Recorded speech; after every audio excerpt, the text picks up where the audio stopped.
जय श्री राधा रानी सरकार की, जय श्री कृष्ण भगवान की, जय माघ मास महात्म्य की। मंदिर श्री बंसी वाले महात्मा यूट्यूब चैनल की ओर से हम आप सभी भक्तों का हार्दिक अभिनंदन करते हैं। आज हम आपको सुनाने जा रहे हैं माघ मास के व्रत के उद्यापन की विधि।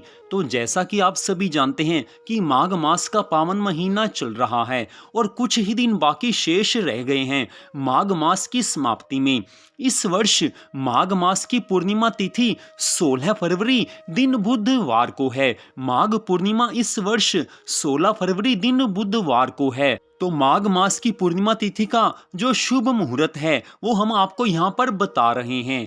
पूर्णिमा तिथि 15 फरवरी दिन मंगलवार को रात्रि 9:42 पर आरंभ हो जाएगी और पूर्णिमा तिथि अगले दिन 16 फरवरी दिन बुधवार को रात्रि 1:25 तक रहेगी। तो इस वर्ष जो माघ मास की पूर्णिमा तिथि है वो 16 फरवरी दिन बुधवार को है। तो अब हम आपको यहाँ पर बताने जा रहे हैं कि माघ मास के व्रत का उद्यापन किस तरह से किया जा सकता है। तो सारी जानकारी आपको दी जाएगी, एक एक बात को आप पूरे ध्यान से सुने तभी आपको सारी जानकारी मिल पाएगी। तो सबसे पहली बात ये है कि कुछ भक्त माघ मास में सभी नियमों का पालन करते हैं। माघ मास में प्रातः स्नान करते हैं, भगवान की कथा सुनते हैं और जो भी माघ मास में व्रत आते हैं उन सब व्रतों को रखते हैं। तो पहले भक्त तो ऐसे हैं और जो दूसरी तरह के भक्त होते हैं वो माघ मास में प्रातः स्नान करते हैं और माघ मास महात्म्य की कथा कभी कभी सुन लेते हैं या प्रत्येक दिन माघ मास की कथा सुनते हैं, लेकिन वो सभी नियमों का पालन नहीं करते। तो ये दूसरी तरह के भक्त हैं। और जो तीसरी तरह के भक्त हैं वो माघ मास में कभी कभी स्नान करते हैं और कभी कभी ही भगवान की कथा सुनते हैं। तो जो तीनों तरह के भक्त हैं इन सब के लिए माघ मास के व्रत के उद्यापन की विधि एक जैसी ही है। तो माघ मास के व्रत के उद्यापन की विधियां दो हैं। एक तो पौराणिक धर्म ग्रंथों के अनुसार माघ मास के व्रत के उद्यापन की विधि है, वो पूरी तरह से पौराणिक विधि है, लेकिन आजकल उस विधि के अनुसार माघ मास के व्रत का उद्यापन करना थोड़ा कठिन लगता है। और जो दूसरी विधि है वो बिल्कुल सरल विधि है। उस विधि के अनुसार आजकल माघ मास के व्रत का उद्यापन आसानी से किया जा सकता है। दोनों का ही फल बराबर बताया गया है। तो दोनों विधियां हम आपको यहाँ पर बताने जा रहे हैं। तो सबसे पहले जो हमारे पौराणिक ग्रंथों में विधि बताई गई है वो विधि हम आपको यहाँ पर बताने जा रहे हैं।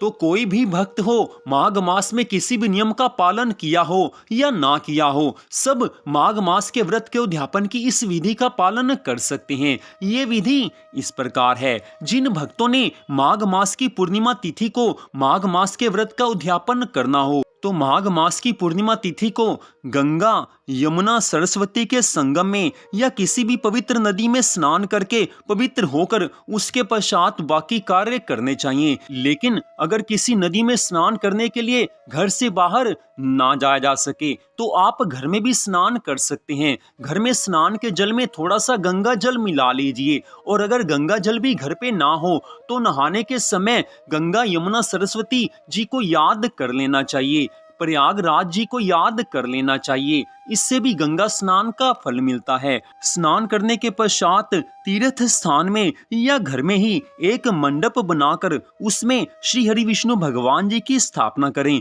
ब्राह्मण को बुलाकर गौरी, गणेश तथा नवग्रह की स्थापना करके सत्यनारायण भगवान का पूजन करें और कथा श्रवण करें।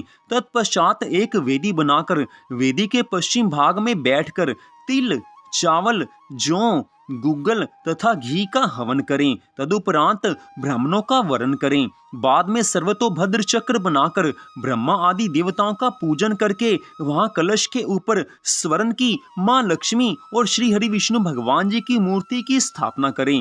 उसके पश्चात मंत्रों द्वारा षोडशोपचार पूजन करें। जिन ब्राह्मण देवता को आपने बुलाया होगा वो मंत्रों द्वारा सब पूजा आराधना करवा देंगे।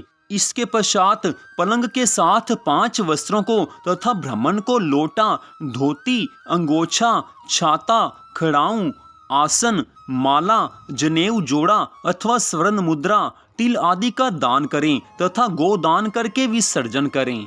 इसके पश्चात गीत, कीर्तन वाद्य आदि के द्वारा मंगल गान और उत्सव मनावें तथा यथाशक्ति ब्राह्मणों को भोजन करवाएं और यथाशक्ति उनको दक्षिणा भी दें।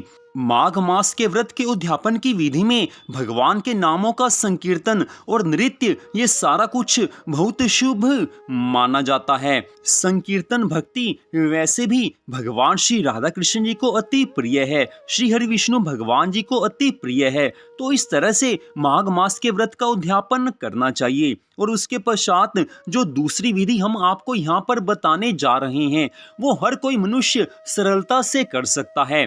दोनों ही विधियों का बराबर फल बताया गया है। तो दूसरी विधि के अनुसार जो माघ मास के व्रत का उद्यापन करना चाहते हैं उन भक्तों को पूरी श्रद्धा से और पूरे ध्यान पूर्वक इस जानकारी को सुनना चाहिए, क्योंकि इसे आप ध्यान से सुनेंगे तभी आपको पूरी विधि का ज्ञान हो पाएगा। तो माघ मास के व्रत की दूसरे उद्यापन विधि के अनुसार आप माघ मास की पूर्णिमा तिथि को सुबह जल्दी उठें और आप जब नहा रहे हो तो नहाने के जल में थोड़ा सा गंगा जल मिला लीजिए। अगर घर में गंगा जल नहीं है तो नहाते समय गंगा, यमुना, सरस्वती, प्रयागराज, श्री लक्ष्मी नारायण भगवान जी, श्री राधा कृष्ण भगवान जी और तीर्थ स्थानों को आप याद कर लीजिए। ऐसा करने से भी गंगा स्नान का पुण्य फल मिल जाता है। तो स्नान करने के पश्चात आप श्री राधा कृष्ण भगवान जी का, श्री लक्ष्मी नारायण भगवान जी का और साथ में तुलसी माता का पूजन करें। माघ मास की पूर्णिमा की कथा सुने और भगवान की आरती करें। तो अब आपने जो विशेष कार्य करना है वो आप ध्यान से सुने। आप भगवान को भोग लगाने के लिए खीर बना सकते हैं या घर में हलवा बना सकते हैं। इन दोनों में से कोई भी आप मीठी चीज बनाएं, उसका भोग आप भगवान को लगाएं। इसके पश्चात जो आपने भगवान को भोग लगाया है उसको प्रसाद रूप में स्वयं खाएं और परिवार वालों को खिलाएं। अगर आप घर में खीर या हलवा नहीं बना सकते तो आप बाजार से कोई मीठी वस्तु लाकर भगवान को भोग लगा सकते हैं। वो लड्डू भी हो सकते हैं, वो बर्फी भी हो सकती है, वो रसगुल्ले भी हो सकते हैं, वो गुलाब जामुन भी हो सकते हैं, कुछ भी हो सकता है, लेकिन वस्तु मीठी होनी चाहिए। कई बार किसी कारणवश घर में कुछ नहीं बनाया जा सकता तो बाजार से आप मीठी वस्तु ले आएं। भगवान तो भावना के भूखे हैं, इसलिए मन में श्रद्धा भावना पूरी होनी चाहिए। आप जब भगवान को किसी वस्तु का भोग लगा रहे हो उस समय भगवान से आप प्रार्थना कर लीजिए कि हे प्रभु, माघ मास में सभी नियमों का पालन तो मैं नहीं कर सका, जिन नियमों का पालन मैंने किया है उसी को आप स्वीकार करना। जो कमियां रह गई हैं उसे आप अपनी कृपा से पूरी करना। तो आप मेरे माघ मास के इस व्रत को सफल बनाना। इस तरह से भगवान से प्रार्थना करके भगवान को भोग लगाएं। उसके पश्चात प्रसाद स्वरूप में स्वयं खाएं और परिवार वालों को खिलाएं। तो इस तरह से माघ मास के व्रत का उद्यापन संपूर्ण